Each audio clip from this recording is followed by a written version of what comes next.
pelotazo va arriba, va larga, Guima suba Guimaraes, el cabezazo. Celso va a tirar, tiró, ¡golazo!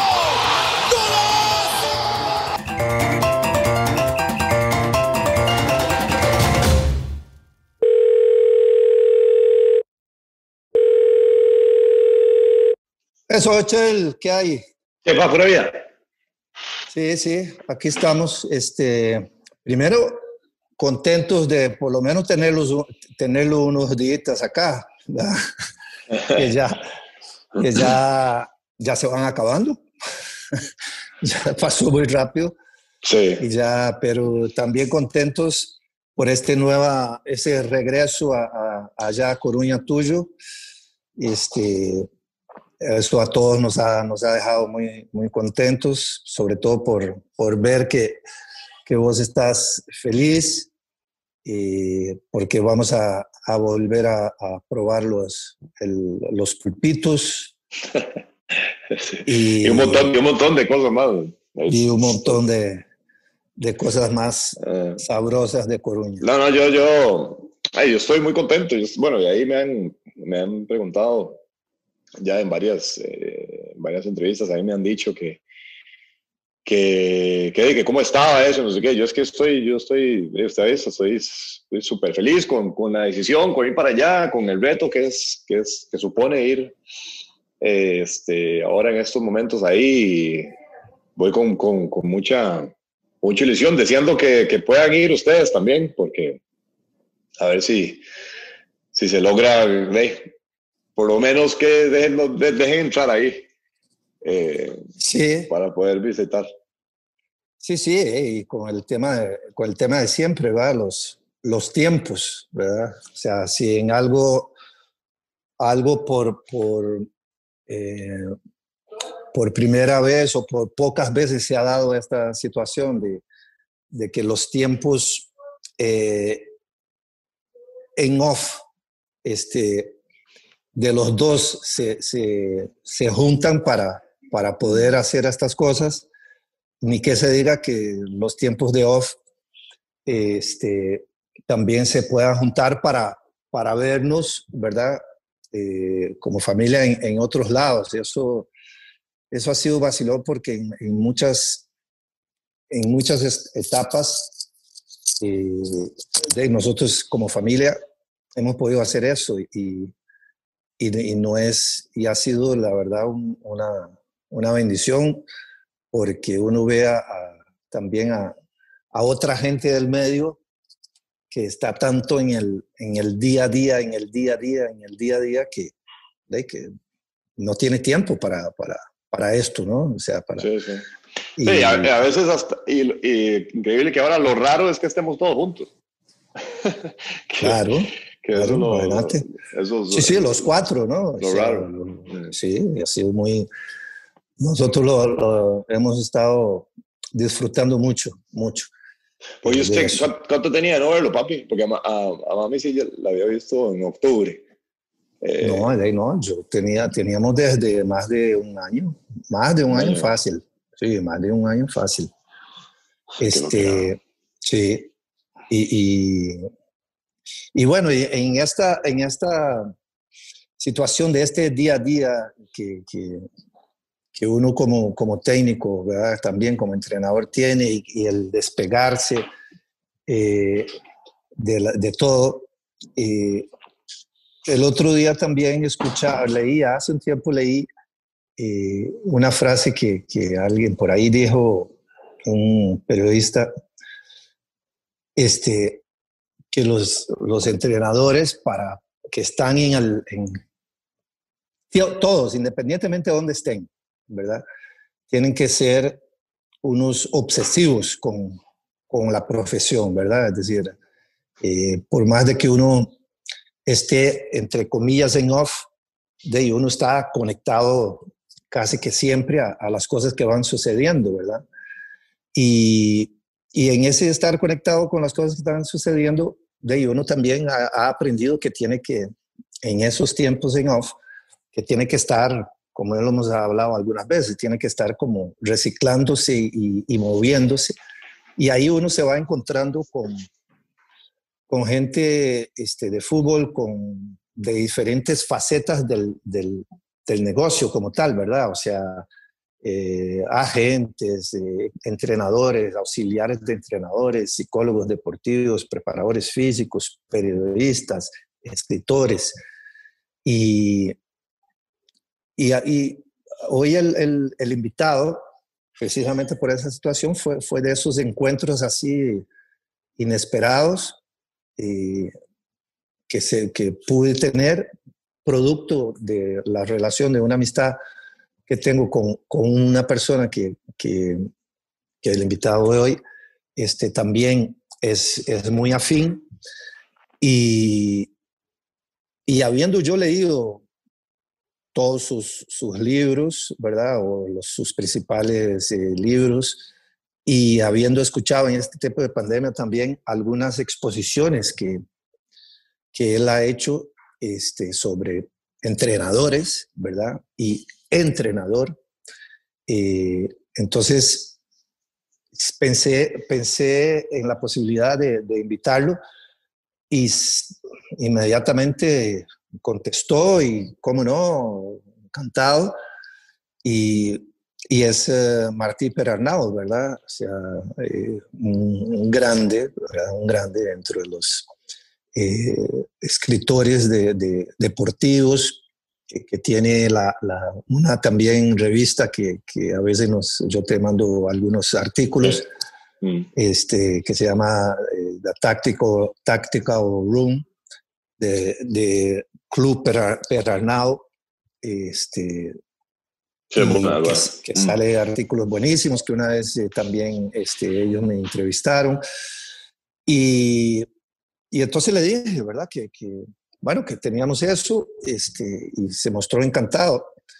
Y creo que hay 2 o 3 temas que, producto de este reinicio, ¿verdad? Porque fue muy rápido y usted también lo ha estado constatando, ¿verdad? Sí, en el momento que termina su liga ya en Turquía y se desliga de Göztepe, y que va a comenzar, y que ya comenzaron las ligas en Europa de nuevo, fue un periodo muy corto, ¿verdad?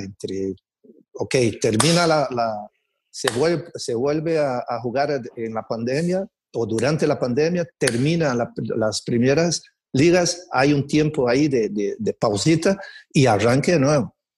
Y entonces hay algunas cosas que creo que con la charla con Perarnau, con Martí, puede ser interesantísima para todos, porque ha tenido acceso, ¿verdad?, a una intimidad dentro de lo que es uno de los revolucionarios del fútbol de los últimos años, ¿verdad? Sí, va a ser interesante, va a darnos también otra perspectiva también que no teníamos, o que no hemos tenido el chance también nosotros de escuchar. Es una buena manera también de nosotros de arrancar, por decirlo así, temporada 2 del podcast ya. O sea, empezamos con las ligas europeas casi, entonces y nos falta la española, que él ahí puede ayudarnos mucho también, obviamente, ¿verdad? Sí, pero digo que va a ser interesante tener esa visión que no digamos, aquí, es difícil de encontrar, claro, una persona con esa capacidad, va a ideas tan claramente desde otra perspectiva. Entonces, va a estar tuanis, a ver. Hagamos 2 toques con él de una vez. Vamos entonces con el invitado que es Martí Perarnau, y a por él, como dicen ustedes allá en España. Ustedes. Yo soy teco, como dicen allá.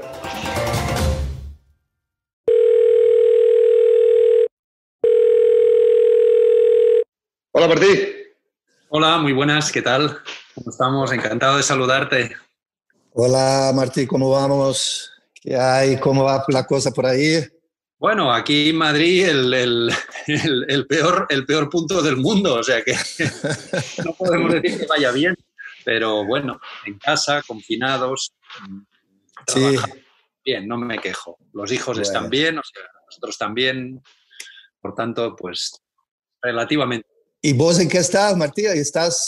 Porque Yo supe que estabas preparando otro libro, ¿no? Sí, yo llevo como 4 años ya con un libro, voy muy lento, sobre la evolución de la táctica desde 1863. Ok.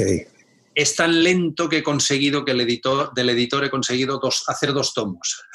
Entonces haremos Vaya. uno hasta 1945, hasta la Segunda Guerra Mundial, Ajá. y el siguiente, que ya digamos será el fútbol más para acá, pues ya para dentro de 3 o 4 años más, pero por lo menos ahora a finales de año poder terminar este primer tomo y poder publicarlo y ya pues tomarme un poco de respiro, porque digamos, ya son 4 años enfocados solo en eso y bueno, mucho agobio. Sí, me imagino, claro. Martí, ve, nosotros hemos hecho en estos podcasts hemos hablado de muchas situaciones del fútbol como tal, con diferente gente de fútbol, ¿verdad? Con colegas tuyos periodistas, con entrenadores, jugadores, etc. Pero no todavía con escritores del fútbol, ¿verdad? Y vos has sido, digamos, los 2 libros que conocemos más, ¿verdad? Tuyos, que es el Herpep y la Metamorfosis, te dieron acceso, además de que a todos nos encantó y que fueron una pegada mundial, gracias a Dios, para ustedes, pero te dieron acceso a una de las mentes más privilegiadas, ¿verdad? Del fútbol moderno, ¿verdad? O actual, porque esto siempre para mí ha sido como un tema también de discusión, porque y ustedes ahí en la revista, ¿verdad? Tactical Rule también han escrito bastante sobre esta cuestión de qué es la modernidad o no, ¿cierto? En el fútbol, porque es como un eterno reciclaje el asunto, ¿verdad? Pero ahora se ha reiniciado, o la semana pasada comenzó una de las ligas que ya de por sí era muy interesante, pero ahora la llegada de Bielsa como que le ha dado también otro upgrade a la Premier League, ¿verdad? Y eso yo lo comentaba con Celso, que a mí me parece algo interesantísimo, porque es como la Premier League para mí se está convirtiendo como en un Silicon Valley, ¿verdad? En donde todas las grandes mentes del fútbol están ahí metidas. ¿Y qué es la visualización? ¿Cuál es la visualización que vos tenés de todo esto? ¿Y qué puede producir esto a nivel de repercusión sobre el juego? Bueno, hay muchas aristas en la Premier League. La primera es que, por una parte, se han reunido los grandes cerebros del fútbol mundial actual. Guardiola, Klopp, Bielsa, Ancelotti, Mourinho, Lampard, que está empezando pero que tiene, digamos, apunta a una gran promesa. Arteta. Eso se combina con algunos entrenadores, llamémosle antiguos, o de la antigua escuela británica, o del antiguo estilo británico, pues por ejemplo David Moyes, con por ejemplo Sean Dyche, el entrenador del Burnley, el entrenador del Sheffield United. Es decir, que estamos viendo, por una parte, a los entrenadores más selectos, más prestigiosos y más triunfadores del mundo. Por otra parte, entrenadores muy clásicos que representan un espíritu y un estilo todavía de la vieja liga inglesa. o del viejo juego inglés. Por otra parte, gente agitadora desde cualquier óptica, como Marcelo Bielsa, por ejemplo. Gente muy prometedora, Arteta y Lampard como dos de los ejemplos. Y yo creo que todo eso conjunto, que además tiene que competir ferozmente 2 veces por semana, porque no es solo la Liga, sino que además ahí tienen la Copa de la Liga, más la Copa, más las competiciones europeas.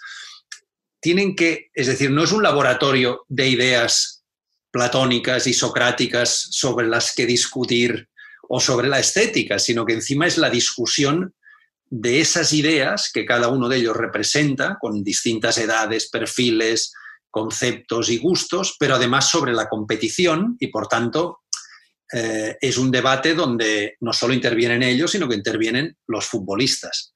Y allí están presentes, bueno, salvo Messi y Cristiano Ronaldo, el resto de las grandes estrellas están bastante reunidas allí.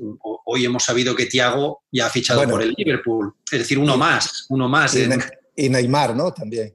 En la caldera, con lo cual, claro, estamos ante por una parte, ante el tópico de que va a ser la Premier League más importante o más competida de la historia, que es probable que sea así, pero es que además estamos ante un caldo de cultivo, una ebullición que puede dar unos resultados o unos frutos más allá de qué ocurre de quién gane y de quién pierda. Más allá de eso puede darnos unos frutos dentro de unos años que hoy mismo no acabamos de percibir cuáles pueden ser. A mí me recuerda un poco, aunque no existe ninguna similitud en cuanto a las formas, pero digamos en los años, hace un siglo, cuando la anterior pandemia, cuando la gripe española, entre 1915 aproximadamente y 1930 y pico, en el antiguo imperio austrohúngaro hubo lo que podríamos llamar una gran caldera de ideas y de ebullición alrededor del fútbol. Las llevó Jimmy Hogan a Budapest. Los húngaros, digamos que, entre comillas, enloquecieron. Empezaron a hacer innovaciones, como por ejemplo salir jugando con el balón desde atrás, los defensas, eso en 1920, que es algo sorprendente, hace un siglo. Claro. Y a partir de ahí, bueno, pues hubo todo tipo de innovaciones y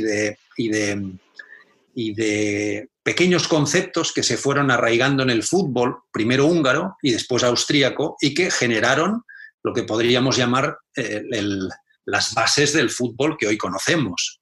Entonces, ¿ocurrirá esto?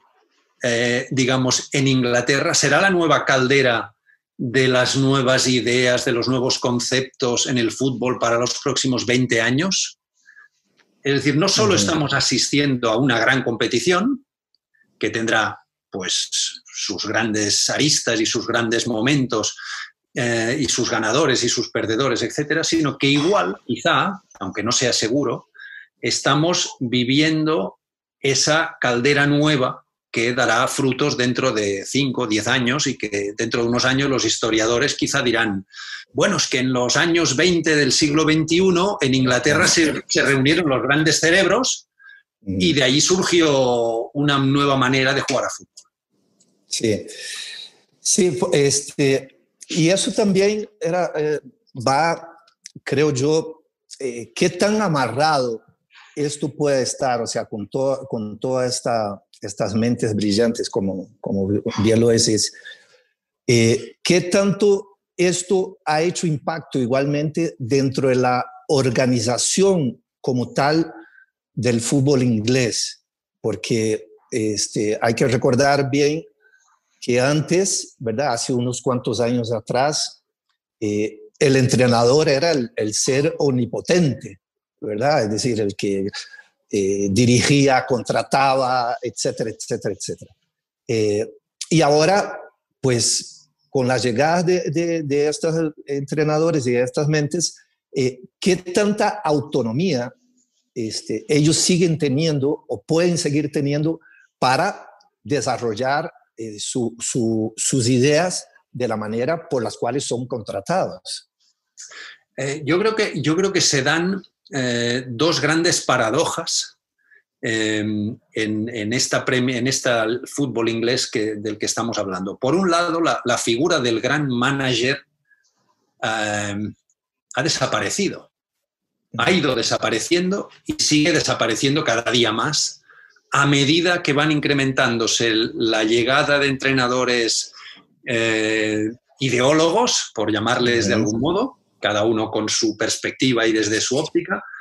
La figura del manager ha ido desapareciendo. Es decir, no hay un Herbert Chapman, evidentemente no hay un Alex Ferguson, todavía hay alguno que ejerce de manager y entrenador, pero ya son minoritarios y en equipos, la mayoría de equipos ya pequeños o de otras divisiones. Pero en Premier League, en la máxima división, tenemos directores deportivos por un lado y entrenadores por otro, que trabajan más o menos coordinados, mejor coordinados, pactan fichajes, lo hacen mejor o peor. Pero ya esa figura del gran manager ha desaparecido. Para mí esa es una gran paradoja. Es decir, tenemos a los grandes cerebros y prácticamente ninguno de ellos ejerce como el antiguo manager, ese perfil inglés que teníamos conocido. Y la segunda gran paradoja es cómo en un mundo tan peculiar como es el mundo británico, donde siempre han sido diferentes al resto del mundo, desde conducir por el otro costado hasta tomar el té a las 5, que nunca son las 5. Cómo en ese mundo, que además tan arraigado a las tradiciones y que además en el fútbol estaba especialmente arraigado a las tradiciones, hoy se ha convertido en ese Silicon Valley que tú hablabas, donde se junta un argentino loco con un catalán privilegiada, con un alemán férreo, con un vasco...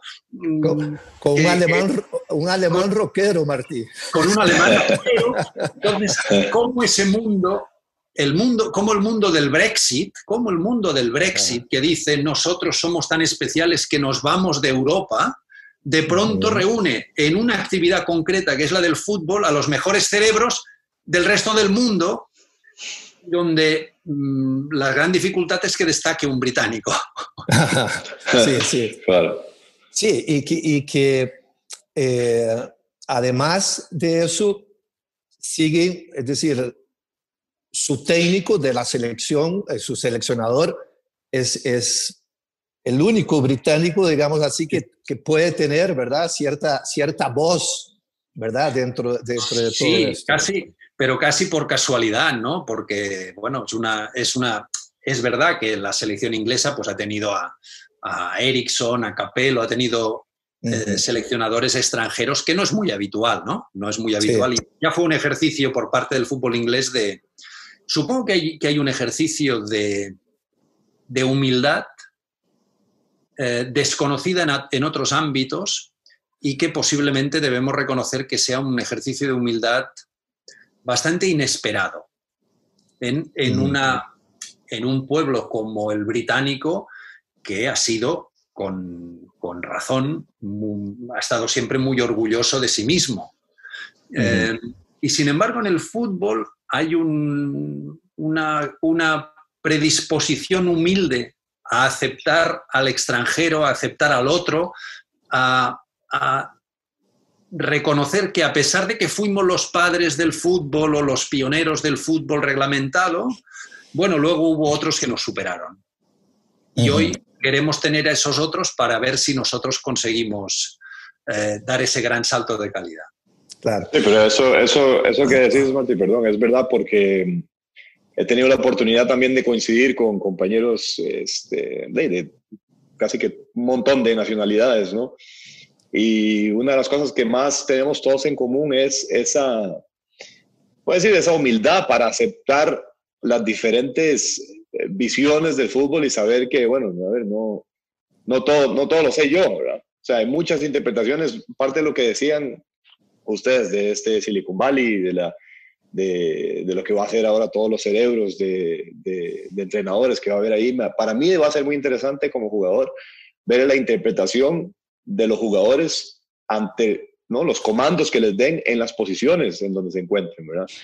Entonces eso para mí va a ser interesantísimo, sobre todo como mediocentro, ¿verdad? Como mediocentro, yo he visto cómo la posición, por ejemplo, del 5, o bueno, el 6, como se dice en España, ha evolucionado a lo que antes querían los entrenadores, que eran alguien que nada más cortara y dara, ahora alguien en la cual se basa todos los movimientos de todos los demás en el equipo se basan de acuerdo a la posición que tiene el 6, como eje y como balance. Entonces, y esto, bueno, muchísimos entrenadores ahí lo interpretan de manera muy diferente, y creo que ahora eso va a ser una escuela para los que queremos aprender, pues tremendo también, ¿no? Claro, a mí se me ocurren dos comentarios sobre lo que dices. Por una parte, aunque estamos diciendo, por lo menos yo sostengo la teoría de que el fútbol es una batalla de ideas. Uh-huh. Y bueno, de alguna manera lo estamos personalizando en estos entrenadores. Uh-huh. Cada uno tiene su idea. Evidentemente, Klopp, Guardiola, Mourinho, Ancelotti, Arteta, Lampard, Solskjaer, tienen ideas, maneras de interpretar el fútbol diferente. Eso son ideas. Claro, eso en otros, la primera reflexión sería, eso en otros ámbitos de la actividad humana sería muy polémico y muy problemático, porque parecería que yo quiero imponer mi ideología sobre la ideología de usted. Y en realidad en el fútbol también es así. Yo quiero imponer mi ideología sobre su ideología. Uh-huh. Y además quiero ganarle, y quiero derrotarle, y quiero golearle, si puede ser. Pero eso se interpreta llamémosle así, con espíritu deportivo, y no como si fuese un ataque y una agresión mía hacia la idea de otro. Por tanto, eso me parece una reflexión importante y muy positiva para el fútbol. Estamos ante una gran batalla de ideas que es una batalla de ideas que, por otro lado, es muy respetuosa con el oponente. Eso no ocurre en otras actividades, o no ocurre en todas las otras actividades. Y la segunda reflexión que, al respecto de lo que dice Celso, sí, me parece también muy relevante, que es, bueno, ¿y qué papel juegan los jugadores? Es decir, sí, estamos ante esos entrenadores, todos ellos con una ideología muy fuerte, con ideas muy fuertes, con conceptos muy fuertes que los imponen, que los trabajan, que los entrenan, que en los partidos gritan y dicen sal a presionar, salta, haz esto, haz lo otro. Pero ¿qué papel juegan los jugadores? Que son, al final, no son piezas de ajedrez, son ellos humanos. No son secundarios a los que mueven. No. Los importantes son los jugadores, no los entrenadores. Claro. Y hablamos quizá menos de los jugadores, ¿no? Salvo de Messi y de Cristiano Ronaldo. De los jugadores hablamos siempre, últimamente hablamos como en un estrato por debajo del entrenador. Y yo creo que están por encima del entrenador. Pero la reflexión de Celso es, bueno, y ese mediocentro que ha ido cambiando, ¿qué aportaciones harán los jugadores?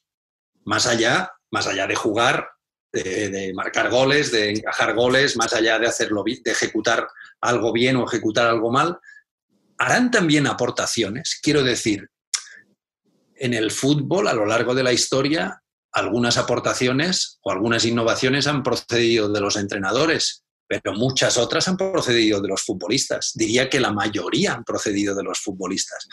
En el ejemplo que hablábamos antes de Hungría, de cuando un defensa central, Gyula Mandi, decidió salir jugando el balón desde atrás en lugar de mandar pelotazos, Jimmy Hogan como entrenador tuvo influencia, porque era un hombre que digamos que les decía a sus jugadores que el balón tenía que ir raso, decía él concretamente on the carpet manner, sobre la alfombra, por tanto que no, él ya proponía eso, pero él no dijo quiero que mi defensa central salga jugando con el balón. Él no dijo nunca eso, no se le ocurrió. Fue un jugador que por propia iniciativa o reflexionando o simplemente porque le salió, Hizo ese movimiento, su entrenador lo aplaudió y a partir de ahí digamos que ya se expandió eso. Entonces, esa reflexión de lo que dice Celso es, bueno, y alrededor de tanto ideólogo, ¿qué van a hacer los jugadores? ¿Qué van a aportar más allá del juego de jugar los partidos, de competir? Pero ¿qué van a hacer? ¿Habrá algún mediocentro que de pronto, ¡pam!, haga no sé qué movimiento y desconcierte a su entrenador? Sí, es que al final de cuentas, me pongo desde el lado de entrenador acá, ¿no? Es decir, cuando se plantea una situación táctica o estratégica, uno prácticamente le da los instrumentos al futbolista para que ejecute, pero que al mismo tiempo muchas veces también uno sabe un poco que este futbolista, su interpretación de estas insinuaciones o órdenes, o como quiera que uno le quiera decir, esa interpretación de él va a ser muchas veces hasta más avanzada de lo que yo tenía acá, ¿verdad? Porque es el tipo que es el que está ahí en la cancha y es el que está jugando y es el que está en constante movimiento, viendo situaciones que quizás, o algunas veces o muchas veces, uno desde el banquillo, desde la línea, no se da cuenta, ¿verdad? Y con eso llego también acá, Martí, a un tuit que vi el otro día tuyo, correctivo a un colega, creo, tuyo, que hablaba un poco de una situación que había pasado con Pep, de que Thiago fue el primer pedido de Pep y que después se deshicieron de Kroos y trajeron, ¿verdad? Entonces Pep dijo, bueno, no, entonces tráigame a Xabi Alonso, ¿no? Y que al final no se querían, Pep había pedido otro jugador y le trajeron a Vidal, ¿cierto? Un poco, ¿por qué? Porque yo creo que va un poco por ahí, ¿verdad? Es decir, que los entrenadores al final siempre andamos buscando los mejores intérpretes dentro de la idea que uno más o menos tiene del juego, ¿verdad? Y por eso también hacía la acotación a la inquietud anterior que te decía, porque tiene que haber también o ha habido también una apertura dentro de estas entidades gerenciales de estas clubes o corporaciones, que ya son corporaciones, ¿verdad? Como tal, para entender un poco cuáles son las necesidades en ciertas o X o Y situación de posiciones para que estas mentes privilegiadas puedan avanzar un poco en lo que quieren, ¿no? Eso es muy importante. Es uno de los, claro, este es uno de los, llamémosle así, de los frenos que pueden tener estos entrenadores, porque, como decíamos, ellos pueden ser ideólogos, pero no son jugadores de ajedrez, porque los jugadores no son piezas de ajedrez. Por tanto, y además los jugadores no son intercambiables, es decir, sí, hay muchos mediocentros, pero cada mediocentro es hijo de su padre y de su madre y tiene unas virtudes, unas cualidades, unos defectos, unas carencias, por lo tanto no son literalmente intercambiables uno con otro.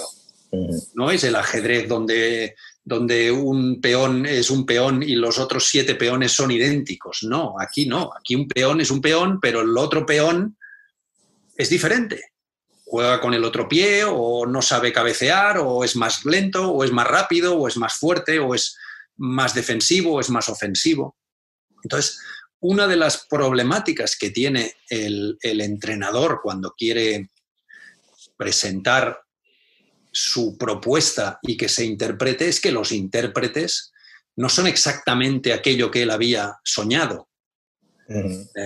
porque posiblemente no se ha podido fichar al jugador que se pretendía o simplemente por razones propias de la vida de cada jugador, pues porque, como sabemos todos, pues si tu hijo pequeño le duele la tripa y no has dormido bien, pues al día siguiente juegas peor, punto, no hay más, ¿no? Entonces, es evidente que esa es una de las problemáticas que el entrenador siempre tiene y siempre va a tener. Y es que no va a mover piezas de ajedrez, sino que va a mover hombres y mujeres, y cada uno de esos futbolistas es distinto del otro, afortunadamente, y algunos rendirán mejor, otros rendirán peor, y ese plan nunca se puede llevar a cabo al 100% como había soñado el entrenador. Pero eso tampoco es necesariamente malo. A veces hay planes imprevistos que surgen, que salen mejor que los planes previstos, ¿no? Claro. Bueno, lo hemos hablado a veces, lo que ocurrió en aquella Supercopa de Europa del Bayern contra el Chelsea, cuando Toni Kroos era el mediocentro que había puesto Pep, y Fernando Torres cada vez le ganaba la espalda y aquello no funcionaba, y de pronto pues se gira a su segundo entrenador y le dice ¿qué podemos hacer? Y el segundo entrenador, Domènec Torrent, le dice pues ¿por qué no probamos a Philipp Lahm? Pues, entonces, claro, eso no surge en un laboratorio frío de ideas donde deciden que Philipp Lahm es el perfil idóneo. No, eso surge en el minuto 22 de partido, en plena batalla, perdiendo el partido, sufriendo contraataques y en plena tensión anímica. Y de pronto pues a alguien se le ha encendido una luz, hace una propuesta que podría parecer loca y pues deciden hacerla, y ahí surge Philipp Lahm, mediocentro del Bayern de Múnich, extraordinario durante 2 o 3 años. Bueno, el fútbol tiene esas maravillas, ¿no? Surgen esas cosas imprevistas. Lo dijo Panzeri hace muchos años, ¿no? La dinámica. Claro, de lo impensado. No, pero ahí es el... Porque para un jugador, digamos, yo siendo lateral y me dicen que vaya de medio centro, también en el momento yo puedo pensar, ¿cómo medio centro? ¿Qué voy a hacer ahí? Pero ahí es donde uno como jugador se ve convencido de las ideas del técnico, y ahí es donde se gana el jugador, porque es donde el jugador dice, bueno, él sabrá lo que está haciendo, ahora voy yo a interpretar esta posición, pues como a mí, como estoy aquí, porque si eso sale de una situación atípica, pues lo tendré que hacer lo mejor posible, porque uno al final como jugador lo que quiere es rendir, donde quiera que lo pongan. Pero eso sí es verdad, es decir, cuando uno siente que el líder, digamos, de todos está, digamos, confiado en lo que está haciendo y lo transmite de una manera con credibilidad, entonces el jugador va a decir, ok, está bien, yo voy y lo hago. Pero lo difícil a veces es generar eso, porque hay ideas locas que a veces hay jugadores que yo voy a ir a hacer ahí, y juegan y ya está. Pero por otra parte eso es muy difícil. Claro, pero también aquí el juego va por los dos lados, ¿no? Porque así como decís, Celso, de que el jugador lo que quiere es jugar, y también el entrenador lo que quiere con esas decisiones es ganar, ¿no? Porque el entrenador, por cualquier vía que seas, quiere ganar siempre, al igual que los jugadores o los atletas. Pero lo que me llama la atención también es de que en esos grupos tan selectos, porque hace algunos años atrás, ¿verdad? La responsabilidad, prácticamente mucha de la responsabilidad de lo que pasara en la cancha durante el juego, era los jugadores los que asumían esa responsabilidad. Tal vez en un contexto, no sé ahí en Europa, Martín, pero en un contexto de acá, de Sudamérica o CONCACAF, digamos, había los caudillos, ¿verdad?, dentro de la cancha, que muchas veces decían, no, esto aquí no está saliendo, fulano, movete para aquí, vos para allá, y cuando llegaban al vestidor, pues se hablaban las cosas y se acabó. ¿Qué tanto vos Martín, en estas en estos recorridos que has tenido en diferentes etapas, a la par de Pep, por ejemplo, vos has visto que los jugadores o los futbolistas hoy transfieran más eso que decía Sergio un poco, o sea, transfiera más esa responsabilidad al cuerpo técnico como tal. Bueno, es exactamente así. Claro, el fútbol ha vivido varias etapas donde el peso del jugador y del entrenador ha ido cambiando. Hay una primera etapa, la original, la que empieza en 1863, donde el entrenador simplemente no existe. Por tanto, solo existen los jugadores. Y son los jugadores los que mandan, entre otras razones, porque, como digo, no existe la figura del entrenador. La famosa pirámide de Cambridge, que digamos el 2-3-5, 2 centrales, 3 medios y 5 delanteros, lo inventan los jugadores de la Universidad de Cambridge, sentados en un aula de la universidad, delante de una pizarra y diciendo, bueno, vamos a ver cómo podemos distribuirnos de una manera un poco más armónica que no este cachondeo que tenemos hasta ahora, donde todos jugamos fuera de posición. Durante muchos años, durante décadas, solo existe el peso de los jugadores. Digamos que a partir de 1910, cuando nace ya la figura del entrenador profesional, no solamente alguien que decide la alineación, sino alguien que ya les entrena físicamente y empieza a dirigirles, no diré tácticamente, pero sí como colectivo, ahí evidentemente el entrenador pasa a superar en mucho el protagonismo de los jugadores. De pronto ahí surgen entrenadores, las grandes leyendas, ¿no? Jimmy Hogan, Herbert Chapman, Hugo Meisel, Vittorio Pozzo. Bueno, son los grandes mitos como entrenadores. Y de hecho yo creo que hay un símbolo muy importante, y es que cuando saltaban al campo los equipos, en estos años, los años 20, los años 30, quien encabeza el equipo es el entrenador. Imagínate que hoy en día Klopp o Guardiola saltasen al campo los primeros. Sería un escándalo mundial. Bueno, pues los primeros en saltar al campo eran ellos. Pozzo, Hogan, Meisel, Chapman, etcétera, etcétera. Cuando posan las selecciones nacionales, el primero que posa al lado del abanderado es el entrenador. Es decir, el peso que gana el entrenador es muchísimo. Y eso permanece así, digamos que yo creo que hasta los años 50, 70. Digamos, Gustav Seves en Hungría, Michels en el Ajax y en la primera Holanda, Helmut Schön en Alemania, pero poco a poco, por razones supongo que sociológicas que no puedo definir con concreción, poco a poco ese papel del entrenador se va igualando y posteriormente se va haciendo inferior al de los jugadores. Y digamos que a partir de los años 60 hasta finales del siglo XX, el papel del jugador pasa a estar por encima del entrenador. Es decir, es el Ajax de Cruyff, es el Bayern de Beckenbauer, el Santos de Pelé, etcétera, el Manchester United de Bobby Charlton, bueno, etcétera, etcétera, etcétera, ¿no? Eso no significa, cuando digo preponderancia, no significa que los jugadores o el entrenador en cada una de las etapas históricas no tengan importancia, por supuesto. Y en el siglo XXI, o a partir de 2006, de la aparición de Mourinho, de hecho, 2003, 2004, aparición de Mourinho, continuación Guardiola, etcétera, yo creo que volvemos otra vez al periodo de los años 30 del siglo pasado, donde el peso del entrenador o la preponderancia del entrenador pasa a estar por encima de los jugadores, entre otras razones por la que tú has dicho.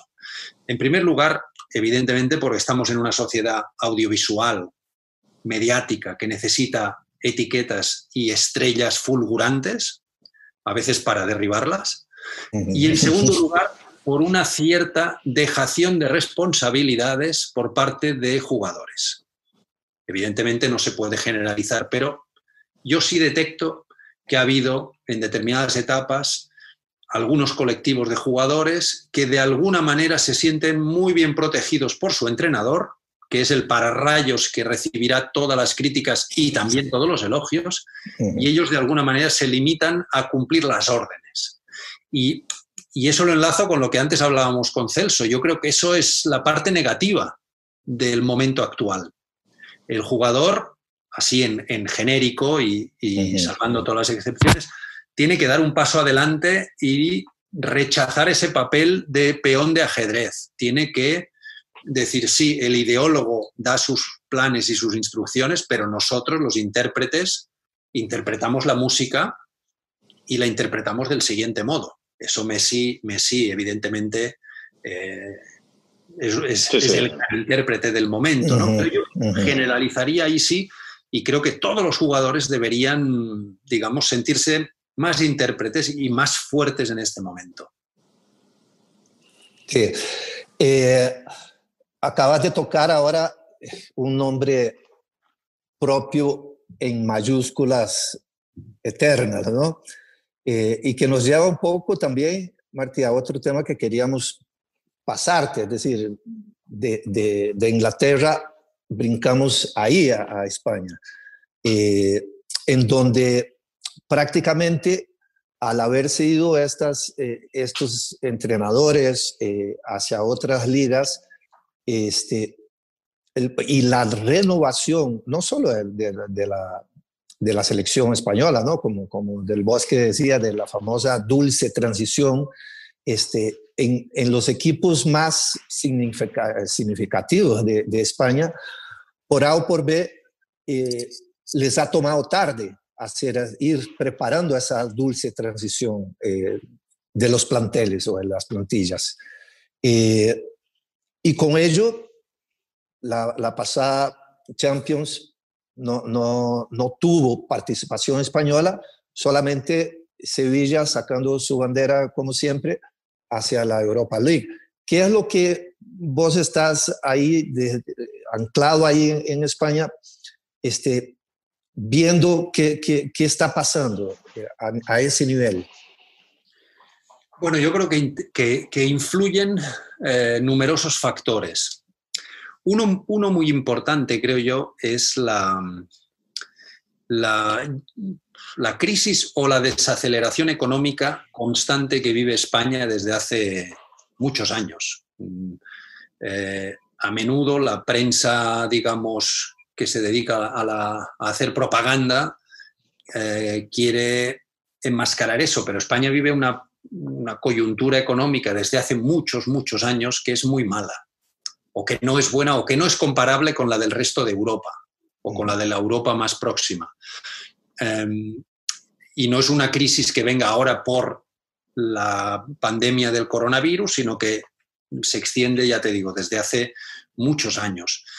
Por lo tanto, ese factor hay que tenerlo muy en cuenta. A continuación, diría, bueno, el nivel de los gestores españoles en cualquier ámbito de las disciplinas humanas no figura entre los más importantes del mundo. Estamos lejos en innovación, en tecnología, en industria, en cualquier ámbito que elijamos, o en casi cualquier ámbito que elijamos, salvo excepciones muy honrosas. Por lo tanto, el panel de dirigentes que se pueden dedicar al mundo del fútbol desde instituciones o desde clubs no es uno de los más elevados y uno de los mejores.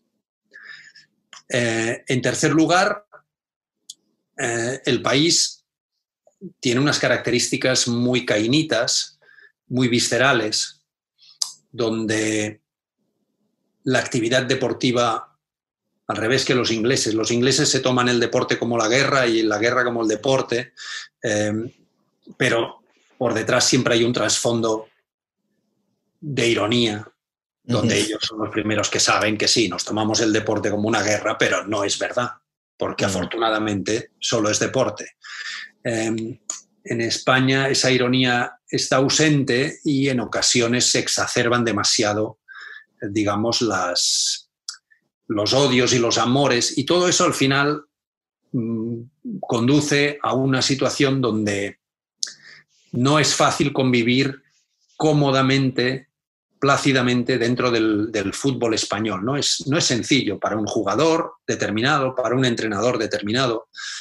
Y lo que acaba ocurriendo es que, bueno, pues que Messi se quiere ir de un equipo porque su presidente le ha mentido, que un entrenador se va porque su presidente pues, le ha perjudicado, otro entrenador se va porque, a pesar de haber ganado 2 Champions League seguidas, pues no acaba confiando en él.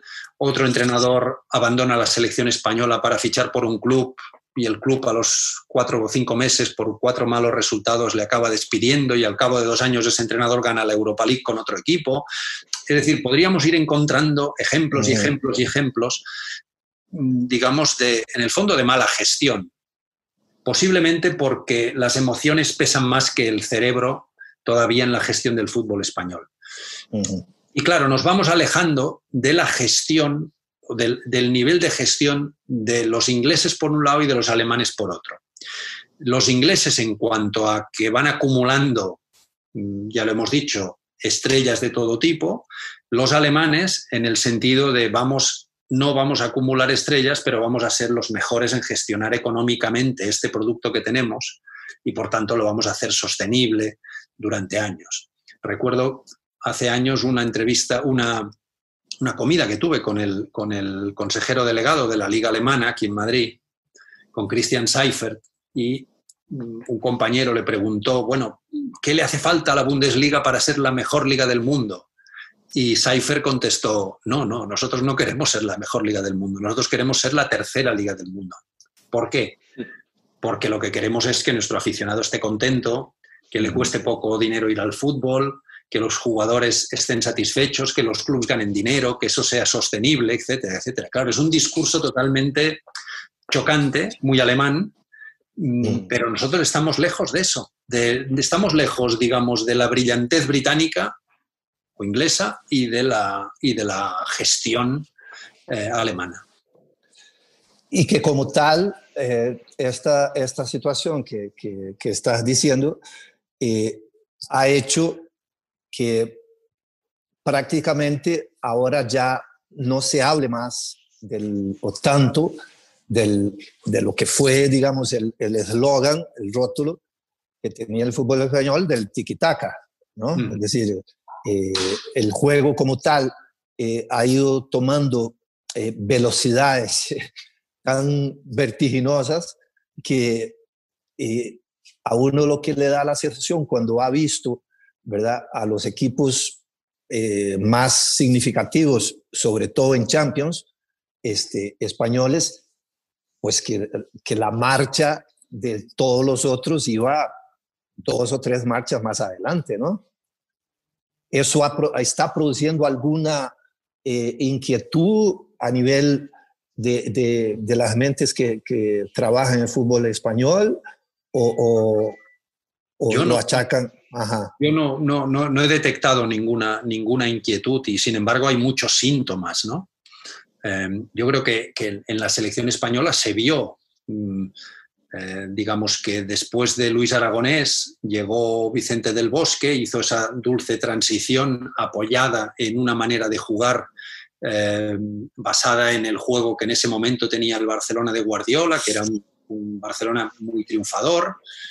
Del Bosque fue muy inteligente, trasladó eso a otro ámbito, a otro contexto y a otra camiseta y añadió otras piezas y modificó cosas, pero en el fondo mantuvo la esencia. Y cuando llegaron las derrotas y llegaron como ocurre en el deporte siempre, pues la mejor idea también tropieza. Lo que se hizo fue empezar a dar bandazos y ocurrió lo que decía el maestro Cruyff: si no sabes por qué ganabas, ¿cómo vas a saber por qué pierdes? ¿No?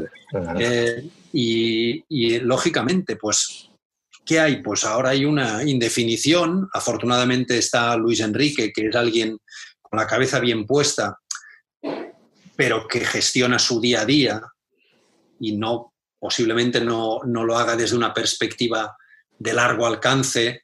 Y evidentemente volvemos a estar muy lejos de los alemanes. Los alemanes tienen un concepto institucional implantado desde el año 2000 de hacia dónde vamos, tienen un rumbo señalado, tienen un horizonte muy evidente, y cuando tropiezan 4 años después de ganar el Mundial, tropiezan y se caen a la primera y se dan el gran tortazo, en lugar de dar un bandazo, como siguen teniendo claro cuál es el rumbo, modifican algunas piezas, modifican conceptos erróneos, pero siguen con el mismo rumbo.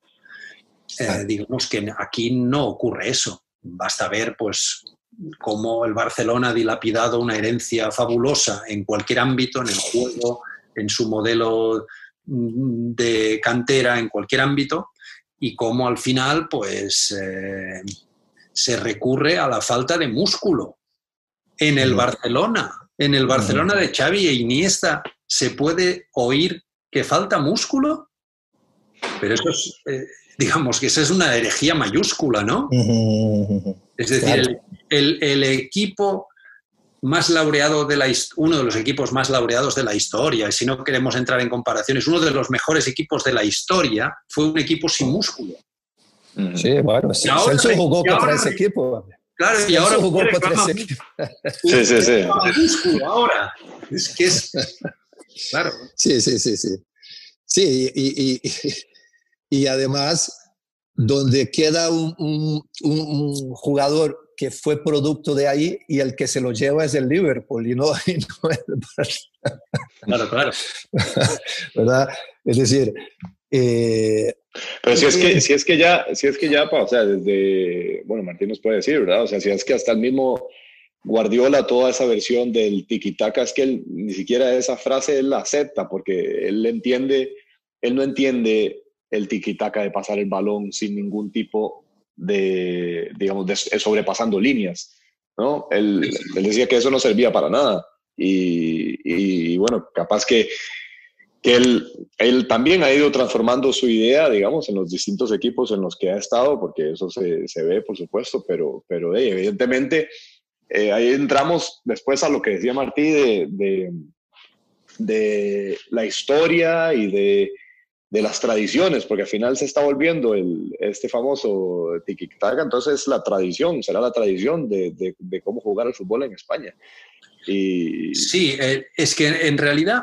A ver, en realidad, cuando yo lo enlazaría con lo que hablábamos antes del defensa central húngaro, que empezó en el año 20 a salir jugando desde atrás, inspiró al Wunderteam austríaco. Los húngaros llegaron a Argentina e inspiraron en parte al fútbol argentino, y de ahí surgió la máquina de River, que empezó a jugar una especie de fútbol total. Los húngaros de los años 50 practicaban una especie de fútbol total. Holanda en los años 70 lo hizo, y digamos que muchos años después, bueno, Alemania en el año 72 lo practicaba, y muchos años después Guardiola en el Barça lo seguía practicando. Claro, en otro contexto, más moderno, con otros jugadores, con otra estética, todo lo que tú quieras, pero en el fondo Guardiola en el Barça estaba jugando lo que aquel defensa central húngaro dijo 100 años antes. Exactamente lo mismo, que es una determinada manera de jugar a fútbol. Eso, evidentemente, siempre tendrá matices. De ahora mismo, de esta ebullición de la Premier League, saldrán matices, está claro.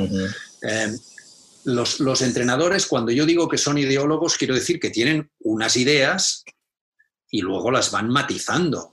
Jürgen Klopp, por ponerle una etiqueta, tú lo has definido antes, es el rockero, sí, es el rockero, pero de su Borussia Dortmund en Alemania, que cuando le daban el balón no sabía qué hacer. Y de hecho, ese fue el gran truco de los otros equipos. Recuerdo el segundo año de Guardiola en el Bayern, lo que ocurrió fue que le sacó 33 puntos de ventaja al Borussia Dortmund de Klopp.